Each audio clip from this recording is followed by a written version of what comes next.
Evangelho de Mateus, capítulo 8, versículo de número 14. Glória a Jesus. Deus é bom. Diz assim: Jesus, entrando em casa de Pedro, viu a sogra deste acamada e com febre, e tocou-lhe na mão, e a febre a deixou. Ela se levantou e o serviu. Amém, meus irmãos? Tomai os assentos. Quero agradecer a Deus por esta manhã, Ele nos conceder essa oportunidade. O amigo, pastor Pedro Máximo, uns 4 anos, 5 mais que nós não se vê, ou mais, né? 6, por aí, né? Uns 7, nos vemos lá em Araranguá, pastor Juvelino, e o amigo José Paulo, grande pregador ali de Joinville, crente, viu, pastor? Crente. Pastor Sérgio Melfior está representando bem lá os crentes ali. Que Deus abençoe. Que manhã de glória, né, irmãos? Que manhã de glória. Que manhã maravilhosa. Essa manhã vai ficar marcada na tua vida. Que testemunho que Deus fez na vida do irmão. Eu disse para um amigo essa semana: nós estamos vivendo os últimos dias da igreja na terra. E não tem como, quando nós chegar na casa do Pai, ficar calado. Nós temos 1000 motivos para adorar a Deus. Quero compartilhar com vocês esse texto sobre o Evangelho de Mateus, o seu capítulo 8, versículo 14. O interessante é, e Jesus.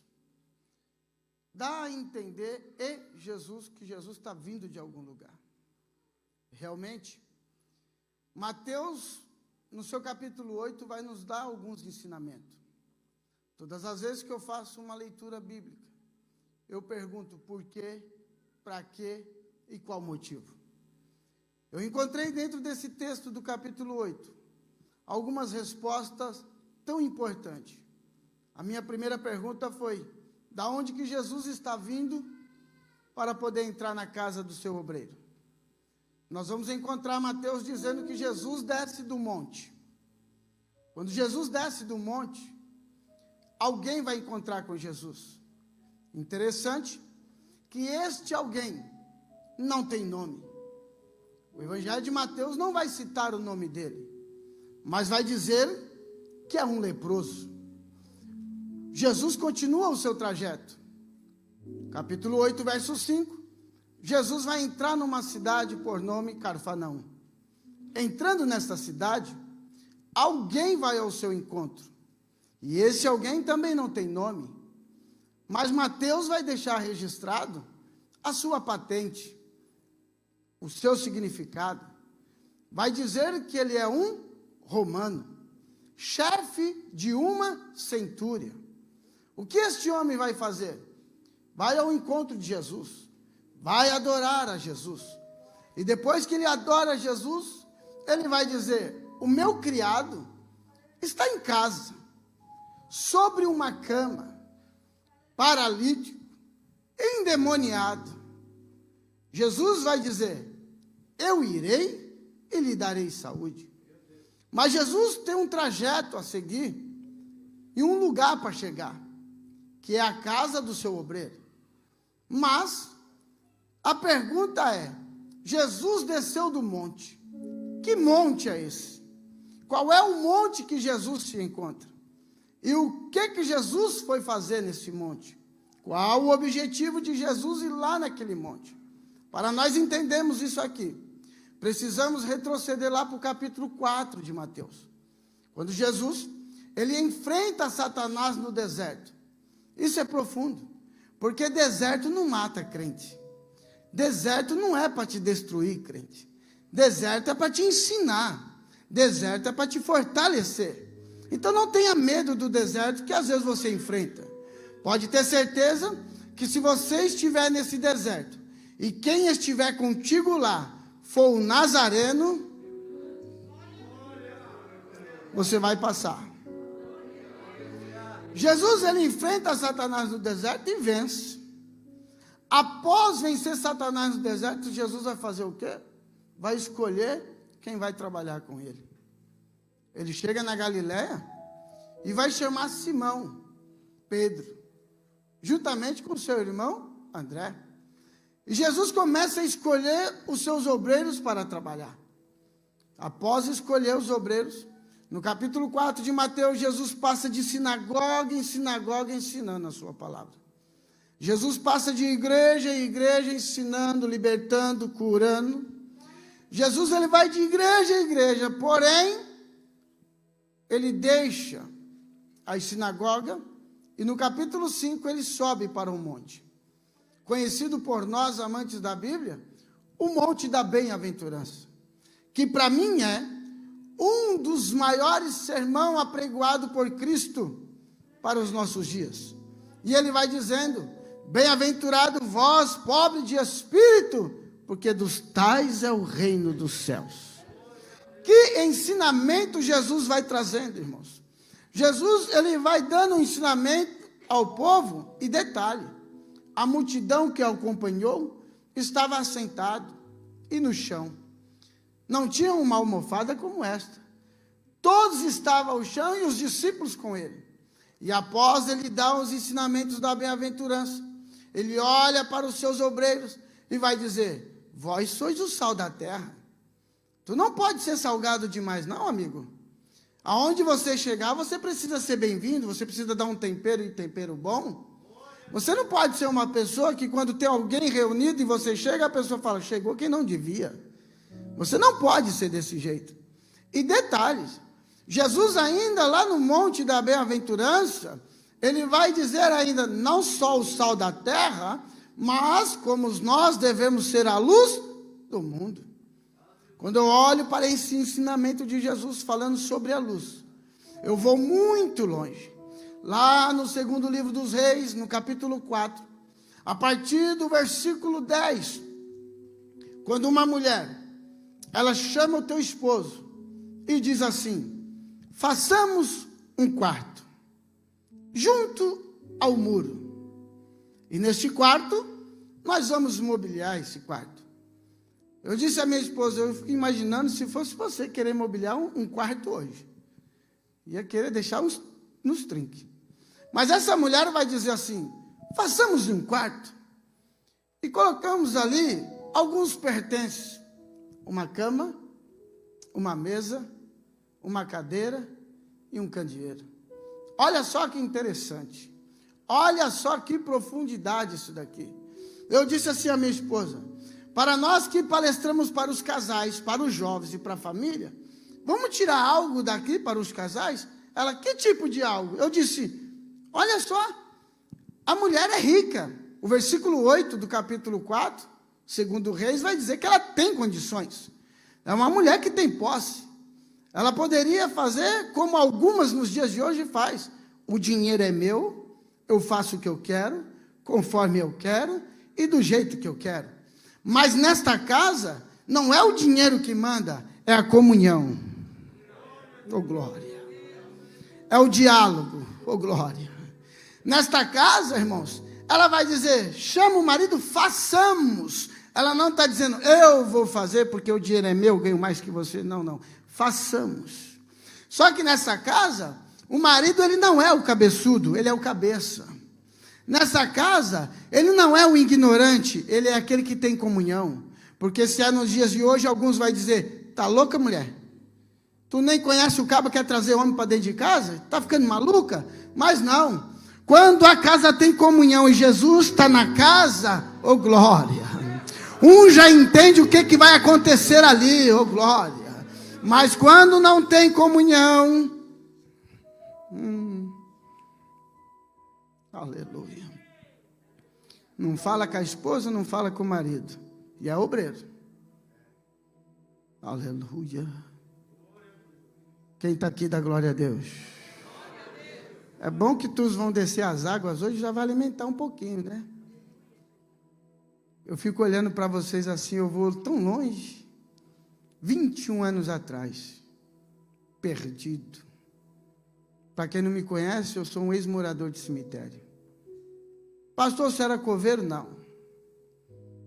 Como que você foi parar no cemitério? O livro do profeta Ezequiel se cumpriu na tua vida? Também não. Eu não fui conduzido pelo Espírito de Deus, mas eu fui enviado por demônios. Por quê? Por escolhas erradas da vida. Por isso que quando eu encontro uma juventude, uma nova geração, Deus me deu a graça de escrever um livro para vocês, Jovem deste século fazendo a diferença. E quando eu olho essa juventude que vão namorar ou já estão namorando, eu digo, espera no Senhor.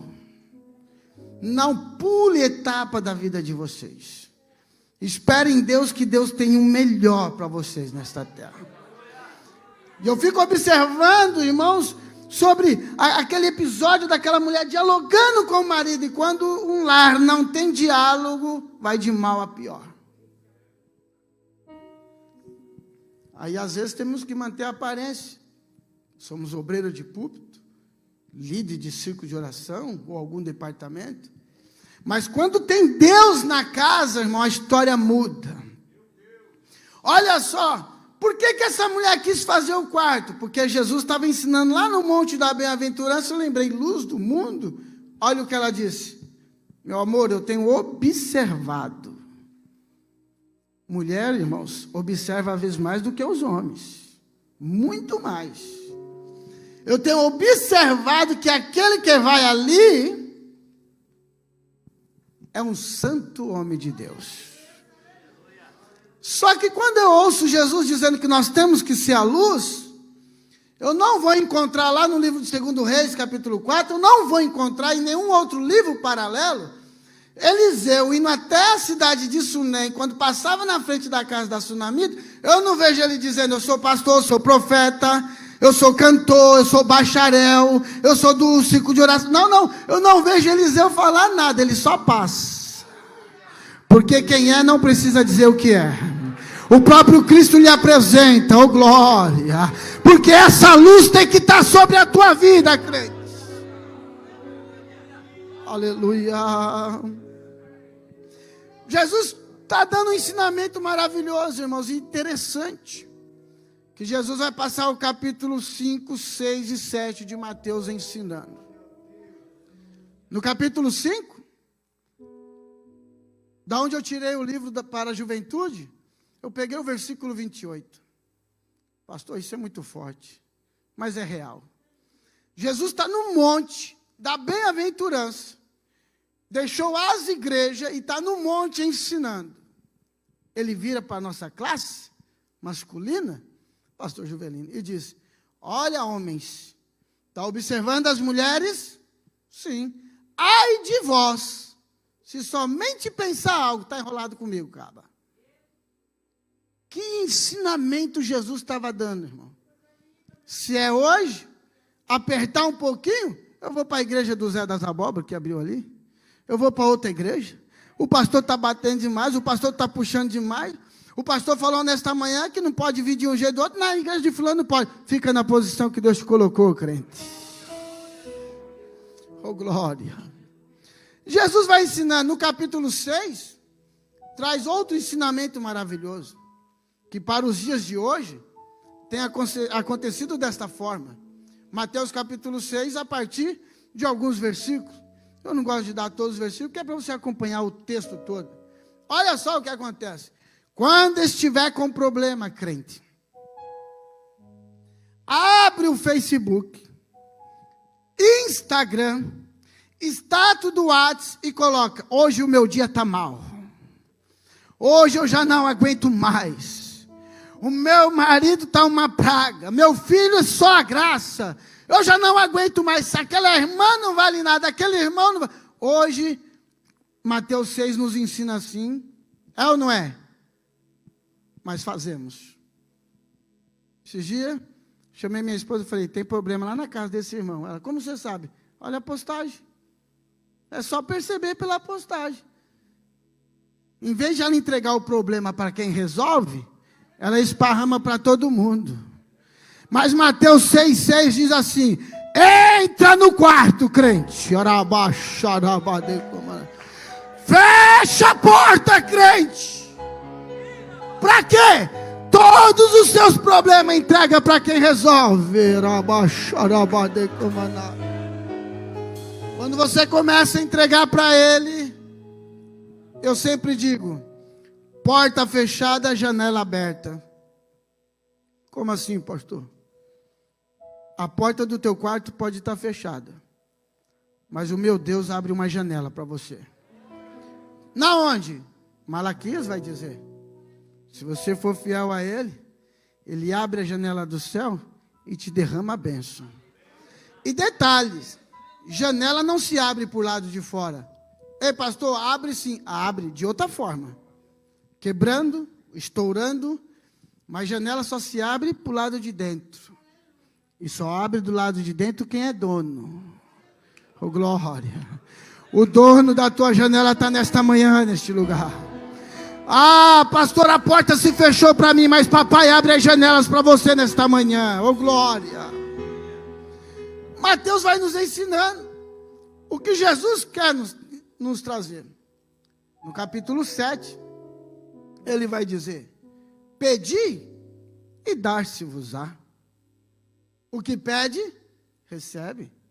O que bate, se abre.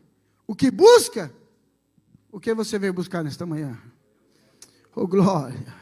O que vieste buscar na casa do Pai nesta manhã? Toma posse, leva nesta manhã. Pastor, eu vim buscar cura, libertação, salvação, vim buscar renovo, mas leva em nome de Jesus. Interessante que grandes ensinamentos que Jesus está dando ali no monte. Antes de encerrar o capítulo 7, uns dos últimos versículos, vai dizer assim: e terminando o seu discurso, o povo ficou maravilhado. Ninguém ficou bicudo, ninguém ficou com raiva, ninguém saiu gritando, ninguém saiu reclamando que aquela palavra foi forte demais, que Jesus apertou demais. Não. O povo ficou maravilhado. Ei, quando você está na presença dEle, não importa qual seja o alimento que Ele te dá lá de cima, Ele sempre vai ser bom para nós. Aí eu pergunto, ensinamentos lindos, Jesus, por que não apregou no templo, dentro da sinagoga? Por que Jesus deixa a sinagoga e vai para o monte dar esse ensinamento? Não poderia ser dentro da igreja? Aí Jesus fala no meu coração: há necessidade de se pregar dentro e também fora. Eu disse, mas por qual motivo? Esses ensinamentos poderiam ser dentro das igrejas para os irmãos? Por que o Senhor permite Jesus ir lá para o monte? Nós vamos encontrar a resposta no capítulo 8. E descendo Jesus do monte, alguém encontrou com ele. Esse alguém é um leproso. Esse leproso, quando olha para Jesus, vai dizer assim: mestre, se o Senhor quiser, o Senhor pode me curar. Olha a pronúncia de quem está lá no pé do monte ouvindo, porque eu creio que a voz do meu Jesus era a voz de trovão e a longe. Eu creio que esse homem está lá nos pés do monte dizendo: quando esse homem descer, eu vou falar com ele. Aí ele vai dizer assim: se o Senhor quiser, diferente de mim, irmãos. Quando chega diante de Jesus, dizendo: Jesus, eu quero, faz, eu preciso. Jesus, o Senhor tem que fazer. Não, ele diz: se o Senhor quiser. Aí Jesus vai dizer: eu quero. Aleluia. Seja limpo. Olha que interessante é, após Jesus liberar essa palavra para aquele homem, dá a entender que ele se vira para ir embora. Jesus vai dizer assim: olha cá, não diga nada a ninguém. Aí lá vai eu perguntar de novo, por qual motivo, Jesus, ele não pode dizer nada a ninguém? Porque uma pessoa, quando recebe a libertação, a cura, a primeira coisa que ele quer fazer é testemunhar aquilo que Jesus fez. Mas Jesus vai dizer assim, antes, se apresente ao sacerdote. Vai lá no templo, se apresente a ele e leve uma oferta. Faça como está escrito na lei de Moisés. Eu disse, estou entendendo, Jesus. Agora eu entendi, Jesus. Lei de Moisés, tem tantas leis, Jesus de Moisés. Lembrei. Levítico capítulo 14. A partir do versículo 8 você vai encontrar essa lei de Moisés, que estava falando com esse moço. Lá em Levítico 14, 8 em diante, você vai observar da seguinte forma. Uma pessoa que estava com lepra, ela era convidada a sair da tenda, ela era convidada a sair do meio da família, ela era convidada a sair do meio da sociedade e ficar isolado, afastado por um período até a purificação. A lei dizia, está leproso? Fora. A lei dizia, está leproso? Isola. A lei dizia, uma pessoa com lepra não pode estar no meio da sociedade, não pode estar envolvido.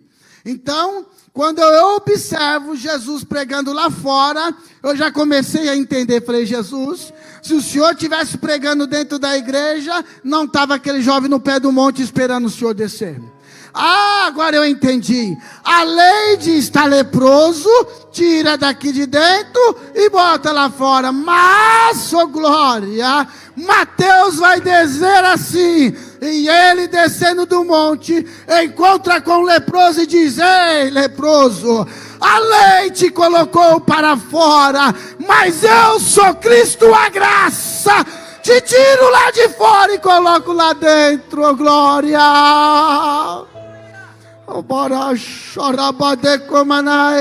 Ei crente, a lei diz, está leproso fora, mas nós estamos aqui dentro, é pela graça.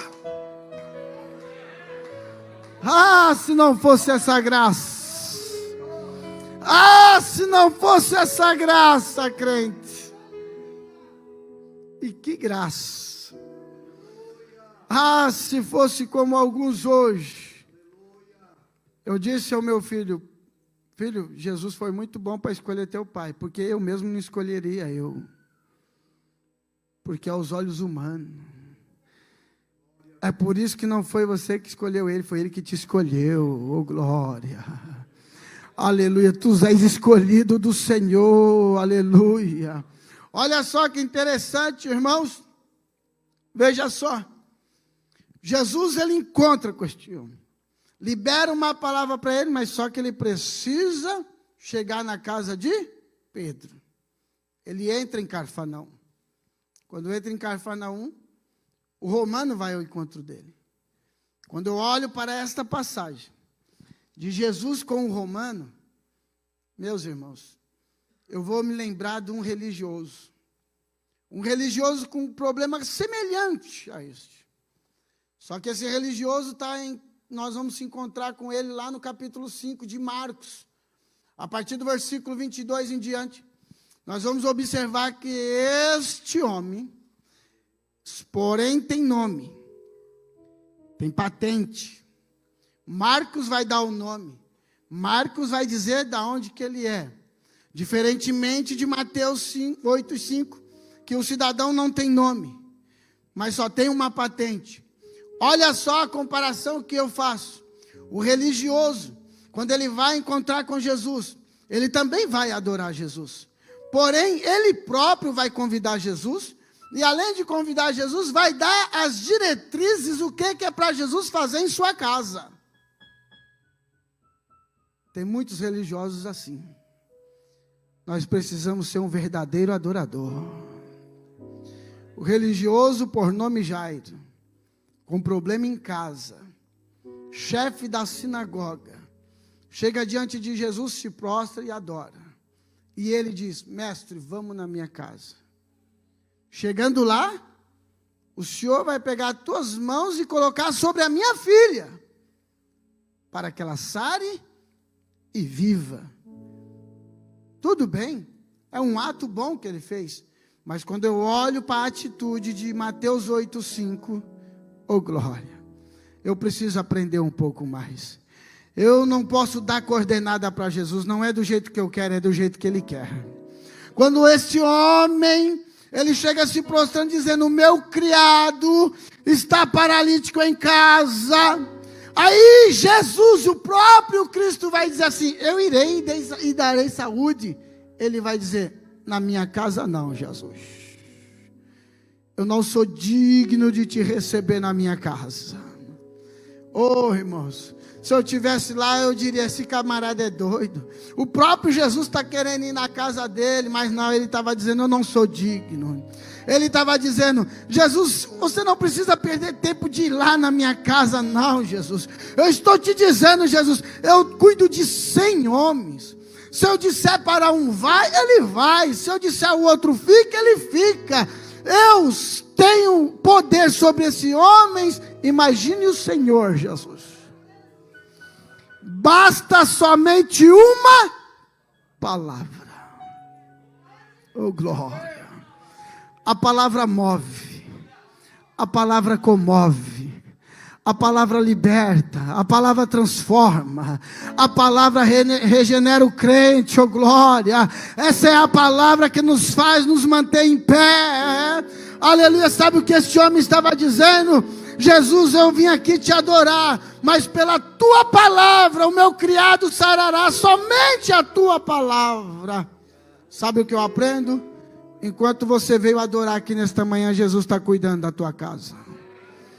Enquanto você está orando, adorando, Jesus está lá trabalhando, está libertando. Eu quero dizer algo para você, crente. Teve uma época no começo da minha caminhada, o que aconteceu? Mamãe me abandonou. Por que mamãe abandonou? Eu fui consagrado em Chucaveira, Tranca-Rua, Zé Pilintra, na cidade do Rio, no estado do Rio Grande do Sul, próximo às regiões de Guaíba. Nós estamos tentando fazer um documentário. E como mamãe já faleceu, meu padrasto também faleceu o ano passado, não estamos encontrando algumas fontes para descobrir a cidade. Mas passei 21 dias no quarto escuro, tomando banho de ebó, sendo consagrado a esses demônios. Após 21 dias nesse lugar, nós retornamos a São Paulo, quando eu já estava completando quase 15 anos de idade. Eu encontro meu padrasto espancando mamãe e colocando para fora de casa. Mamãe foi morar comigo e mais outros 3 irmãos, 4 crianças no meio da rua. Viramos mendigos. Toda sexta-feira a mamãe teria que ir ao centro, porque diz ela que a Maria Mulambo falou que ia dar vitória. Aqui para nós, irmãos, demônio não tem nem a chave da casa dele, vai dar vitória para quem, irmão? O próprio Cristo diz assim, ó, eu tomo a chave, porque eu vou ter acesso direto para resgatar os meus filhos neste lugar. Oh, glória! E aí nós morando na rua Estação Paraíso do metrô em São Paulo. Nós, muitos dias ali, um dia eu disse, mamãe, eu não quero saber de macumba. Ela, por quê? Eu disse, porque se macumba fosse bom, seria boa cumba. Estou fora. Ela disse, eu te entreguei a eles. Você pertence a eles. Se você sair, você vai morrer. Eu falei, mamãe, olha os pés da Daniela e da Rebeca, cheios de ferida. Olha os pezinhos do Danilo, caçula mais novo. Olha quanto tempo nós revirando lixo procurar algo para comer, mamãe. Nós já estamos perdidos. Ninguém daquele terreiro veio ajudar, eu estou fora. 15 dias depois, mamãe na madrugada, em grito, desespero, ela olha para o meu corpo, o peito sangrando. Segundo ela, eu comecei a mastigar minha própria carne. E ela diz que o demônio na minha boca dizia, eu vou devorá-lo vivo porque você entregou ele para mim, ele é meu. E além disso, eu vou pegar o pequenino. Mamãe ficou com medo. E mamãe ficando com medo, quando foi ao amanhecer do dia, que eu já fui dar por si, cadê mamãe? Mamãe não estava mais lá e nem meus irmãos. Rodei Liberdades, Praça da Sé, comecei a rodar a Estação da Luz, não encontrava a mamãe. Mamãe me abandonou naquele lugar. Abandonado naquele lugar, eu fui parar numa cidade chamada Cana Verde, Minas Gerais, sul de Minas. Dentro daquela cidade tem um cemitério pequenino, foi onde eu fui fazer morada. Dentro daquele cemitério, eu comecei a revirar túmulos E se eu comia a minha própria carne, o que eu fazia naquele lugar? O interessante é que o cemitério, de frente à casa de um obreiro. E esse obreiro, de uns tempos para cá, nós dialogando, ele disse assim, olha, pastor Ederson, quando você estava naquele cemitério, você gritava lá dentro, nós ficávamos com medo. Eu peguei a minha esposa com os meus filhos, nós ficamos em 6, passando meses dormindo num quarto só. Eu não conseguia vender a casa. Eu disse, com medo do quê, irmão? Com medo do senhor lá naquele cemitério. Eu disse, irmão, o senhor já era obreiro? Já, irmão, eu já era obreiro, presbítero, já. Falei, irmão, você era um presbítero já da igreja, e com medo, irmãos, de um endemoniado. Eu falei, tu não lê Bíblia, né, pastor? Tu não lê Bíblia. Tu entrou no Evangelho, o Evangelho não entrou em você. Te escolheram igual, eu sempre digo para alguns irmãos, você é obreiro de Atos 12, 13 ou você é obreiro de Atos 1? Eita glória. Pastor, qual é a diferença? O obreiro de Atos 1 vai lançar sorte. Pega esse aqui, vai lá, leva você. Você deve ser obreiro de Atos 1, meu irmão. Foi escolhido na sorte.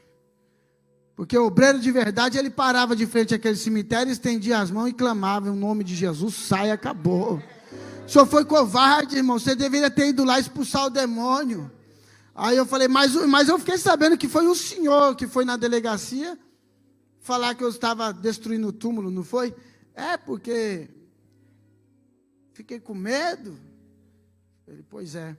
Eu falei, mas aqueles 2 policiais ateus, Sargento Paulo Roberto e Cabo Saliomar, me pega dentro do cemitério. Eu pesava 39 para 40 quilos. Eles me tiram daquele cemitério algemado. Violar túmulo é crime. Se tem alguém que entende da lei aqui, há de concordar com o que eu digo. Eu fui algemado.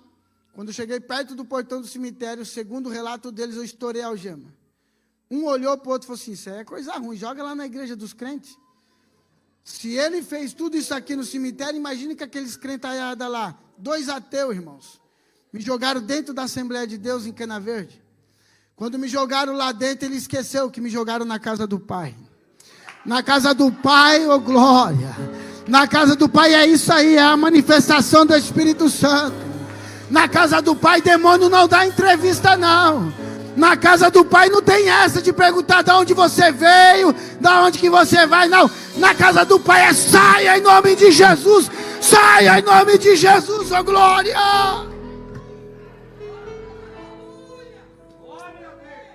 Aleluia. Oh glória. 27 de julho de 99. 27 de julho de 99. Satanás diz, usei e joguei no lixo. Aí Jeová diz, agora eu tiro do lixo para poder usar. Te prepare que Jesus está visitando a tua casa. Te prepare que aquele que se afastou vai voltar, oh glória. Ah, pastor, eu não creio, mas eu creio, oh glória. Porque aquilo que papai fez na minha vida no passado, ele faz hoje. Oh glória. Aleluia. Fechar a Bíblia porque aberta é a inspiração, né, irmãos? Aleluia. Preciso chegar lá na casa do Pedro ainda. Não dá nem para falar dos utensílios da mobília. Não dá, não dá. Vamos lá para a casa do Pedro. Porque a casa de Pedro, para mim, é fundamental. Diga para o teu irmão assim, a tua casa será casa de milagre. Vai começar a chegar os visitantes. Quer saber quem é os visitantes? Termina de ler a leitura que eu fiz hoje. Endemoniado vai aparecer na tua casa. Quer ver crente fazer sinal da cruz e sair correndo? Paralítico vai chegar lá na tua casa. Problema vai chegar na tua casa. Mas se Cristo estiver lá, oh glória, a tua casa será casa de milagre, crente. Sabe por que eu digo isso? Jesus entrou na casa. Ele observa a sogra enferma. E detalhe, irmãos. Jesus está indo para a casa do obreiro que ele chamou lá atrás. Até, às vezes eu falo para alguns irmãos, quem mandou largar a rede? Eu falo, Jesus que mandou. Lê lá, Mateus 4, falou, para Simão, larga, segue-me. Foi de Jesus? Foi. Largou a rede e foi. Aí o cidadão largou a rede, andou de sinagoga em sinagoga, passou no monte, ficou ouvindo os ensinamentos de Jesus. Jesus apertar o caldo dele, aí chega em casa ainda encontra enfermidade. Ele deve ter chegado em casa doido para comer, mas a sogra, coitadinha, estava doente. Aí Jesus vai lá e toca nela. E teve um cidadão que me questionou, dizendo, não está escrito na Bíblia que Jesus curou a sogra de Pedro. Eu falei, como não está? Ele falou, só se for na tua que você inventou. Eu falei, não, todas as escrituras estão. Ele falou, não. Ele é de outra denominação, foi uma sala de aula. Eu falei assim, mas rapaz, você vai atrapalhar a nossa aula? Como é que você está falando que Jesus não curou a sogra? Não curou, irmão, não curou e não tem quem me faça, porque prova que ele curou. Ele falou, lá não está escrito que Jesus curou. Eu falei, tá, meu irmão. Ele falou, então lê. E Jesus entrando na casa de Pedro, viu a sogra dele que estava com febre. E Jesus tocou. Quando Jesus tocou, ele falou para mim, quando Jesus tocou, o que Jesus fez? Tocou. E logo em seguida, a febre deixou. Eu falei, pronto. Ele falou assim, deixar? Você não tem filho? Eu falei, tenho. Se você pegar o teu filho, levar lá para a casa de alguém, deixar lá, seu filho nunca mais volta para a tua casa? Eu falei, é o Satanás mesmo, olha. Isso em sala de aula, irmão, afrontando. Tem muita gente, irmão, que ele pega o professor de escola dominical, às vezes o coitadinho está ali, se desdobando, aí você vai lá e busca, você tem mais tempo que ele, busca, você pega só os pontos-chave para ficar cutucando o seu professor. Se fizer isso comigo na sala de aula, tu se enrola, porque eu boto você para dar aula para nós. Fala, irmão, tu sabe mais que nós, tu tem que dar aula. Porque tem gente que só faz isso. E o camarada afrontando, eu falei, meu Deus, e agora? Mas, irmão, jamais Deus deixará você envergonhado. Eu disse, meu amigo, Jesus curou. Ele falou, não, a febre deixou e essa febre pode voltar nessa sogra dele em qualquer momento, irmão. É porque não terminaram de escrever. Lá está escrito que deixou. Eu falei, infeliz, Jesus curou. E na hora, irmão, foi na hora. Eu falei, você não é fulano que sofreu um acidente? Sou eu. Quebrou as 2 pernas, 2 braços? Sim. Eu falei, pois bem. Ele falou, mas o que tem a ver isso daí com o que nós estamos debatendo? Eu falei, muito a ver. Você passou o seu período de recuperação no hospital ou foi para casa? Fui para casa. Lá na sua casa, como foi o procedimento na tua casa, irmão? Você ficou sobre uma cama? Sim. Como é que você fazia para se alimentar, irmão? Você ia lá fazer tua comida? Não. Mamãe fazia comida. Eu falei, ela fazia e entregava para você? Sim. Te servia? Como você comia? Estava com o braço quebrado. Mamãe me dava na boca. Ah, então você estava doente e estava sendo servido? Sim. Foi por isso que Jesus curou a sogra. Ele, por quê? Eu falei, quem é doente só quer ser servido. Quem é curado, levanta para servir.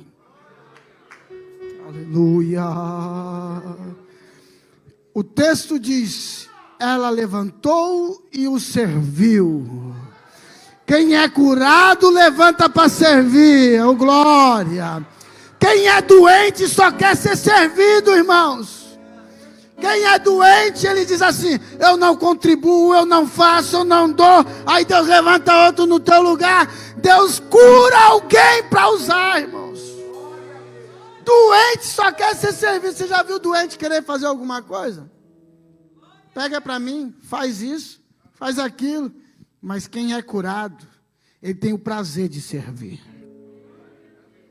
Se coloca sobre os pés nesta manhã. Aleluia. Oh, glória.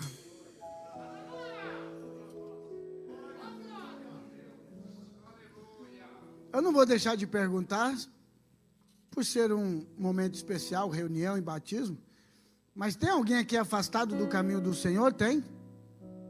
Se tiver, dá um sinal com as tuas mãos para me te conhecer. Afastado do caminho do Senhor, tem alguém aqui? Eu já vi gente voltar para Jesus em escola dominical, viu, irmão? Tem alguém? Afastou-se do caminho do Senhor, veio prestigiar o batismo. Se tiver aqui, dá um sinal com as tuas mãos, quero te conhecer. Se não tem, que Deus conceda uma outra oportunidade.